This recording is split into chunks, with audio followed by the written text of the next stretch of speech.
Tout d'abord, merci de m'avoir invité à ces réunions qui sont fort sympathiques et dynamiques. Et je vais essayer de présenter quelque chose sur l'apprentissage ou le développement de la notion de nombre, et avec la question qui est d'améliorer la compréhension de la notion de nombre chez les enfants. Alors, quand la question s'est présentée pour moi, je me suis d'abord demandé qu'est-ce que ça voulait dire améliorer. Mais les interventions qui ont été faites ce matin me rassurent un petit peu sur ce risque. Puisque je me dis améliorer, attention, il ne faut quand même pas accélérer à tout prix un développement, mais j'ai l'impression que le développement est plutôt lent déjà pour la plupart des élèves. Par conséquent, je ne pense pas qu'il y ait un grand risque à ce niveau-là, de vouloir aller trop vite. En revanche, la notion de nombre, en fait, n'est pas une notion aussi évidente que l'on pourrait croire, hein, a priori. Si on présente par exemple deux formulations, on peut parler de jeunesse du nombre, comme Piaget et Zeminska le faisaient jadis, jeunesse du nombre, ou on peut parler de développement numérique. Et en fait, dans les deux cas, on n'a peut-être pas tout à fait la même notion de nombre. Quand on dit jeunesse du nombre, avec Piaget par exemple, on présuppose qu'il y a toute une période où l'enfant n'a pas la notion de nombre, et puis à un certain moment, on a des critères pour dire ça y est, il a la notion de nombre. Alors que quand on dit développement numérique, on assimile un petit peu au développement psychomoteur, par exemple, puisque un bébé bouge, un bébé a des fonctionnements moteurs, et ben, peut-être que pour le nombre, c'est un peu pareil. Il y a déjà des compréhensions, des débuts tout au moins du nombre très tôt, et donc il y a un développement numérique dans le sens que ces connaissances sur le nombre se transforment par la suite. Donc dans les deux cas, évidemment, il faut qu'on réfléchisse sur la notion de nombre, mais ça n'a pas tout à fait le même sens, développement numérique. Voilà. Et si on parle de développement numérique et qu'on considère qu'il y a du nombre chez les bébés, évidemment, la notion de nombre est différente parce qu'on doit accepter comme étant du nombre le fait que les bébés fassent des évaluations approximatives et perceptives aussi. Voilà. Elle nous invite à la réflexion sur la notion de nombre. En définitive, l'attribution aux enfants d'une connaissance numérique dépend à la fois des critères utilisés pour définir la notion de nombre et des critères pour l'évaluation psychologique qui permet de décider si les enfants ont atteint ou non des connaissances sur le nombre. Par exemple, si nous attribuons aux enfants des compétences numériques sur des critères statistiques, c'est-à-dire avec un taux de réussite supérieur au hasard, c'est une pratique habituelle chez les psychologues qui travaillent surtout auprès des bébés. Dès que les enfants manifestent dans leurs réponses des réponses qui sont justes et différentes du hasard, on va estimer qu'ils ont acquis une compréhension de la notion, et parfois on va un petit peu vite à ce niveau-là. Et ça, vous voyez, je suis assez gentil ici, je ne dis pas que ce n'est pas vraiment la notion de nombre est acquise là, je dis que ça ne suffit pas à caractériser l'achèvement. On peut se dire peut-être qu'il y a un début, mais ça ne suffit pas pour caractériser l'achèvement d'un développement sur le nombre. Ce matin, on a parlé beaucoup des décimaux. Imaginons, je ne pense pas que des collègues auraient osé faire ça, mais imaginons qu'on prenne l'ordination des décimaux et qu'on regarde à partir de quand les enfants donnent des réponses différentes du hasard quand ils répondent sur les décimaux. Alors, compte tenu de ce qu'on a vu ce matin, on va se rendre compte qu'ils vont parfois bien dire que 3,16, par exemple, c'est plus que 3,12. Bon. Et d'autres fois, ils vont dire que 3,12, c'est plus que 3,2, pour les raisons qu'on a évoquées plein de fois ce matin et encore tout à l'heure. Bon, eh ben, ils vont donner des réponses différentes du hasard, mais je ne pense pas qu'ils aient tellement acquis la notion de décimaux et l'ordination des décimaux. Donc, ce que je voulais souligner, je voulais dire en début comme ça, c'est qu'évidemment, on peut toujours faire des bugs fonctionnels, c'est-à-dire se tromper quand on expose ou quand on calcule, c'est normal. Mais les acquisitions numériques dans leur achèvement, à tous les coups, on gagne, comme j'ai mis sur la diapositive. C'est-à-dire qu'on doit finir par acquérir des nécessités, des choses absolument certaines, des choses qui sont établies et permanentes. Et donc, les approximations, on l'a encore dit ce matin, s'en dégager et réussir à construire des aptitudes pour la numération exacte et des calculs exacts. Voilà. Bon, nécessaire ne veut pas dire absolu. J'ai fait une petite précision parce qu'évidemment, c'est toujours relatif aux données du problème, donc c'est jamais des certitudes absolues. Voilà. Alors, finalement, la compréhension, la notion de nombre a deux facettes, en quelque sorte. C'est la compréhension du nombre par les enfants, évidemment, mais c'est aussi notre propre manière de concevoir le nombre. Et, bon, héritage Piaget, j'ai un peu envie de dire que si on s'intéresse à la manière dont le nombre est construit chez les enfants, eh bien, probablement, on connaît un peu plus, on en connaît un peu plus sur la nature même de ce qu'est le nombre. Et c'est ce qu'on appelle l'épistémologie génétique dans notre jargon. Je voulais quand même dire ça aussi. Alors, je vais développer un petit peu ça de mon point de vue actuel.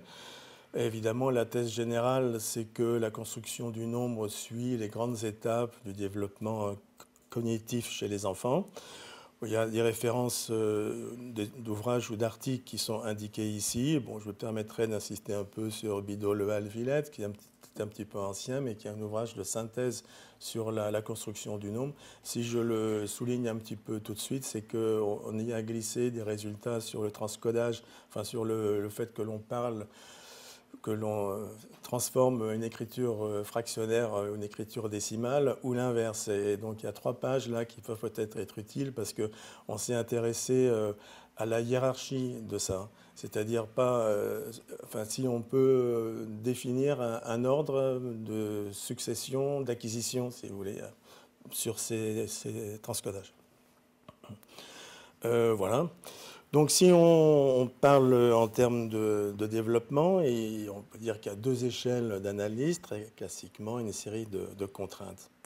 Alors, première échelle d'analyse bien classique pour un développementaliste, mais je pense que ça reste intéressant d'avoir des cadres de référence un peu généraux comme ça, malgré ce que disait Michel Fayol ce matin. Et c'est donc une analyse en macro-genèse, macro qui veut dire des grandes étapes en fait sur une distance de temps assez grande. Alors voilà, on peut commencer par le nombre chez les bébés. Je ne sais plus si c'est Michel Fayol ou quelqu'un d'autre, je crois que c'est Michel, qui parlait ce matin des compétences numériques chez les bébés. Bon, grâce aux recherches qui ont été faites depuis les années 60 ou 70, on admet tous maintenant qu'il y a déjà un début de quelque chose chez les bébés. Et si on résume un peu, on peut le résumer de 2 manières. Il y a, comme ça a été dit déjà, on sait que les bébés réagissent à des différences de numérosité. Donc, est-ce qu'ils évaluent, comme on l'a formulé ce matin? Je ne suis pas forcément certain, mais en tout cas, ils réagissent à des différences. Voilà. Et puis, l'autre chose très importante par rapport à la suite, c'est qu'ils repèrent, tout au moins à partir de 6, 7, 8, 10 mois, ils repèrent les objets un à un. Ils repèrent un à un les objets et ils les mémorisent. Alors évidemment, s'il y a des objets qui disparaissent ou des objets qui apparaissent, ça leur fait bizarre parce qu'ils ont mémorisé les objets, ils ont en particulier par leur emplacement. Et donc forcément, ils vont donner l'impression qu'ils font des additions ou des soustractions. Et peut-être que c'est simplement parce qu'ils ont mémorisé les objets un à un. Tout ça est beaucoup discuté par les psychologues. Deuxième grande étape, le nombre sémiotique à partir de 2-3 ans. Sémiotique, bon, sémiotique c'est un terme de Piaget. Je vais développer cette période dans un petit moment, donc je ne vais pas trop insister là-dessus parce que c'était une des questions que l'on m'avait soumise. Et donc, à partir de 2-3 ans, c'est la représentation, bien sûr, représentation sémiotique des quantités par des signes qui commencent, par le langage, bien sûr, mais par d'autres systèmes de représentation aussi que le langage. Et puis, il y a des inférences aussi. Donc, les 2 termes, pour nous, sémiotique, ça veut dire à la fois référence et inférence. Référence, ça veut dire on désigne par des signes. Et inférence, ça veut dire à partir du moment où on désigne par des signes, évidemment, il y a des réseaux de signes. Forcément, un signe n'existe jamais seul. Donc il y a des inférences qui sont faites sur ces réseaux simplement par association simple et pas forcément avec des associations réglées, pas encore des associations réglées ou logiques, pour parler vite. On verra ça dans un moment. Troisième grande étape, bien sûr, le nombre opératoire. Opératoire dans le sens de piéger ici, hein, pas forcément dans le sens des opérations arithmétiques. Cette fois, donc, les inférences logiques sont effectives et en particulier fondées sur l'itération, quoique l'itération pose des problèmes, puisque l'itération et un raisonnement, comme Greco l'avait montré jadis, les raisonnements qui se fondent sur l'itération, c'est-à-dire plus 1, plus 1, plus 1, ne sont pas généralisés d'emblée. Ils sont acquis pour les petites collections avant d'être acquis pour les grandes, etc. Donc inférence logique fondée sur l'itération. Et la notion de nombre, la notion de nombre à la Piaget, eh bien, c'est deux choses à la fois. C'est à la fois ordre et classe, c'est à la fois sériation et classification. Et ça, à mon avis, ça ne se discute pas. C'est-à-dire que si vous n'avez pas ces deux aspects, alors qu'on l'interprète comme étant, comme on le faisait à l'époque de Piaget, le résultat d'un développement logique est derrière, bon, ce n'est pas forcément un développement logique externe au nombre, ça peut être un développement logique interne au nombre. Mais si vous retirez ces aspects de sériation et de classe au nombre, c'est très simple, vous n'avez plus de nombre. La notion de nombre disparaît, forcément. Donc c'est pour ça qu'il est important de réfléchir à ce qu'est la notion de nombre, et c'est pour ça aussi, sans doute, que son étude chez les enfants nous permet de mieux comprendre les choses. Voilà. Et ensuite, j'ai appelé la dernière étape qu'on appelait jadis stade formel, mais alors ça prête à des confusions. Bon, je pense que c'est intéressant de parler de nombres réfléchis. J'ai mis à partir de 10-12 ans, mais vous savez, les repères d'âge pour les développementalistes, c'est toujours un peu flou, parce que ce qui nous intéresse, c'est la succession des choses, pas tellement de savoir si ça se passe à un âge déterminé. Donc voilà, le nombre réfléchi à partir de 10-12 ans. Réfléchi parce qu'on va évidemment réfléchir sur la notion de nombre, sur le nombre. Et si on étend justement les connaissances avec d'autres ensembles numériques que les entiers, ça nous oblige forcément à réfléchir sur qu'est-ce que c'est que le nombre, sinon on n'y arrive pas. Donc c'est une réflexion dans ce sens-là. Et il y a aussi la formulation de lois numériques générales. C'est-à-dire qu'on fait un peu à cette période-là abstraction de ce qui différencie les nombres pour raisonner sur le nombre en général, ce qu'on appelait jadis faire de l'algèbre. C'est-à-dire dégager des lois qui sont valables pour n'importe quel nombre et plus pour un nombre particulier, comme ça avait aussi été étudié par Greco jadis, la périodicité des multiples de n est n. Voilà les grandes étapes en macrogenèse. En microgenèse,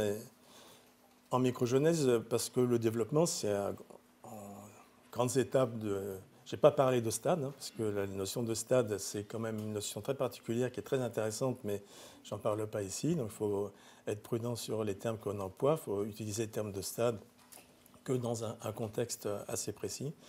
Et regardons donc en microgenèse, parce que nous, en développement, on étudie aussi les microgenèses, c'est-à-dire à des distances de temps beaucoup plus fines et pour un type de problème particulier. Alors, j'essaie de réfléchir un peu là-dessus, et dans toute résolution de problème, me semble-t-il, il y a ce qu'on peut distinguer le traitement explicite, traitement explicitement effectué par la personne, et aussi il y a les connaissances implicites qui s'activent derrière. Et je pensais à ça évidemment ce matin quand il y avait les exposés, et quand il y a eu, j'étais juste après moi la réforme Lichnerovitch. Et d'ailleurs, les recherches, je ferai peut-être si ça se présente dans un moment, qu'on avait mené à l'époque à l'INRP avec et les IRM, justement, ça allait un peu à l'encontre de ça. L'erreur à propos des mathématiques modernes, ça a sans doute été de vouloir enseigner explicitement ce qui est en fait implicite. Alors, on ne peut pas enseigner explicitement ce qui est implicite dans les activités. Et je pense que c'était ça, en fait, le truc de fond. Donc, je ne parlerai pas des connaissances implicites ici, même si, de mon point de vue, c'est intéressant de les décrire de façon structurale, parce que les connaissances implicites, c'est des organisations de représentation. Voilà. Donc, si je décris ces organisations, forcément, j'ai des structures. Mais je vais rester sur simplement le traitement explicite. Alors, il me semble que l'analyse de ces traitements explicites nous fait distinguer trois modalités que je vais peut-être mettre directement, parce que je vois que l'heure tourne un peu quand même, donc je vais peut-être mettre directement 5 minutes seulement. C'est vrai? Ouais, déjà, mon Dieu. Mon Dieu, comme le temps passe. Donc, retenons peut-être, surtout par rapport à d'autres interventions, dont mon collègue Sander qui est ici, quand on traite un problème, on peut soit le faire de façon sémantique, c'est-à-dire je ne m'occupe pas de ce qui se passe autour, je regarde simplement le problème spécifique, tous les éléments qui... Et ça fait beaucoup de choses, ce n'est pas abstrait du tout, il y a plein d'informations, mais en même temps je comprends ce que je fais, puisque je suis dans mon problème. Voilà, traitement sémantique, pour sens, à ne pas confondre avec sémiotique, bien sûr. La modalité analogique, lorsque un problème est traité en se servant de ce qu'on a su faire dans un autre cas, voilà, analogique. Et puis la modalité symbolique, là encore, ne pas confondre symbolique avec sémantique ni avec sémiotique dans mon jargon personnel. Et donc la modalité symbolique, c'est celle des experts, c'est-à-dire que quand on me pose un problème, moi j'ai expérimenté ça par exemple dans des cas de problèmes de logique verbale, donc on me pose un problème de logique verbale, personnellement, aussitôt je le code en termes symboliques, je reconnais une implication. Et donc en fait, la modalité symbolique, c'est que le problème devient un exemple de quelque chose de plus général. Et j'ai éventuellement des outils de description, qui peuvent être des schémas, du langage, qui me permettent d'avoir une représentation en commun de cet ensemble de problèmes. Donc évidemment, en microgenèse, ce serait de passer de la modalité sémantique, puis analogique, puis symbolique. Voilà, c'est une idée à creuser. Quant aux contraintes, Jacques Lautret est dans la salle, donc c'est les variabilités inter-individuelles, bien sûr. Là aussi, je vais passer assez vite. Inter-individuelles, puisque tous les enfants ne se développent pas à la même vitesse. C'est un exemple de variabilité, mais on les a signalés beaucoup aussi ce matin dans certains exposés. Et surtout les variabilités intra-individuelles, qui sont j'aime bien dire que c'est une nécessité développementale. C'est-à-dire que c'est aberrant de se dire que d'un seul coup, comme par miracle, l'enfant va pouvoir résoudre toute une classe de problèmes directement. Et non, il va résoudre certains problèmes d'abord, justement sur en utilisant une modalité sémantique, en analysant les situations, et il ne va pas résoudre toute une classe de problèmes d'abord, comme si les structures étaient quelque chose qui devait forcément s'instancier dans toutes les situations, comme on disait jadis. Donc, s'il y a une phrase importante peut-être pour l'enseignement dans mes petites diapositives, là, c'est celle-ci. Les solutions trouvées peuvent donc varier pour un même type de problème chez un même enfant et à un moment donné de son développement. Voilà. Et alors que les enseignants peut-être ont un peu l'habitude, mais je te l'ai déjà expliqué, donc voilà. Alors que non, c'est normal que les choses se construisent de façon progressive. Voilà, c'est une manière d'améliorer la compréhension de la notion nombre, c'est de connaître ces étapes et ces contraintes.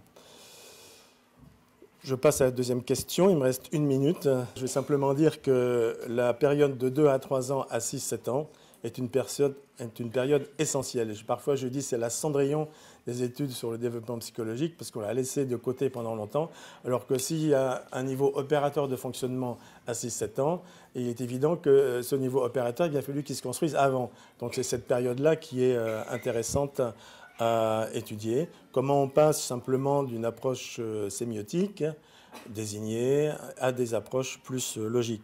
Alors c'est un petit peu dommage parce que voilà, il y a quand même quelques recherches que l'on connaît maintenant assez bien. Moi j'insisterai, il reste 30 secondes, c'est ça? Ou 25? 30 secondes. 1 minute. Ah, encore 1 minute. J'ai une minute tout à l'heure, c'est bon. Donc le rôle du subitizing, pour nous, très important. C'est-à-dire quand on commence à connaître le sens des mots 2, 3, 4, 4 déjà c'est bon, eh ben, c'est l'importance du subitizing. Le subitizing, c'est la possibilité d'appréhender d'un seul coup, une seule fois, une quantité, à l'unité près surtout. Alors ça, évidemment, pour comprendre le sens de 3, le subitizing, c'est intéressant, parce que je peux à la fois repérer les objets un à un et considérer le tout. Voilà. Donc l'acquisition des premiers au nombre, probablement, se fait de cette manière. Je vais... Bon, la deuxième chose est importante, mais sans plus. En revanche, j'insisterai sur le troisième point qui est ici, qui est très important, mais vraiment très important, me semble-t-il. Il n'y a pas beaucoup de recherches, mais il y en a un certain nombre, qui montrent que vers 4 ans et demi, 5 ans, les enfants arrivent à faire des dénombrements, des comptages avec des unités abstraites. Donc, quand l'enfant est plus jeune, vous présentez 3 dinosaures, 5 vaches et 3 chevaux, comme je l'ai mis ici, qu'est-ce qu'il va faire? Il va les compter et vous demandez évidemment combien il y a de familles. On s'est mis d'accord avant sur ce que c'est qu'une famille, dinosaures, les chevaux, tout ça. Eh bien, les enfants, quand ils sont petits, ils comptent les objets un à un. Évidemment, ils se plantent, il y en a beaucoup ici. Voilà. Et d'un seul coup, mais ça va très très vite, hein, d'un seul coup, ils arrivent à répondre, il y a 3 familles. Ça veut dire que l'unité, cette fois-ci, elle n'est plus liée aux objets physiques. C'est une unité abstraite. Et alors ça, comme c'est essentiel parce que c'est la base du nombre. Tous les systèmes numériques de par le monde, c'est de dénombrer ou de compter des regroupements. Donc voilà, fin. Je vois qu'il y a un papier qui passe, qui est fin, comme j'arrive à lire de loin. Donc il y a aussi la répétition progressive de la série et un tas d'autres choses que vous pourrez voir éventuellement dans les articles ou quand on discutera. En tout cas, si je résume, c'est apprendre, abstraire, relier. Voilà. Ouais, c'est les 3 choses importantes pour améliorer la compréhension de la notion de nombre. Et je voudrais quand même dire que apprendre, pour moi, c'est pas se développer. Souvent, on dit apprentissage. Hein, apprentissage pour tout. Mais moi, j'aime bien distinguer l'apprentissage et le développement. Voilà, abstraire bien sûr et relier. Relier aussi, c'est-à-dire que pas faire des enseignements pointillistes, mais au contraire mettre en relation, ça a été dit ce matin, la compréhension du nombre, c'est toujours systémique. C'est toujours mettre en relation plein de choses, les codes, les procédures, etc. Voilà, j'étais un peu vite, je m'en excuse, j'avais mal calculé mon truc.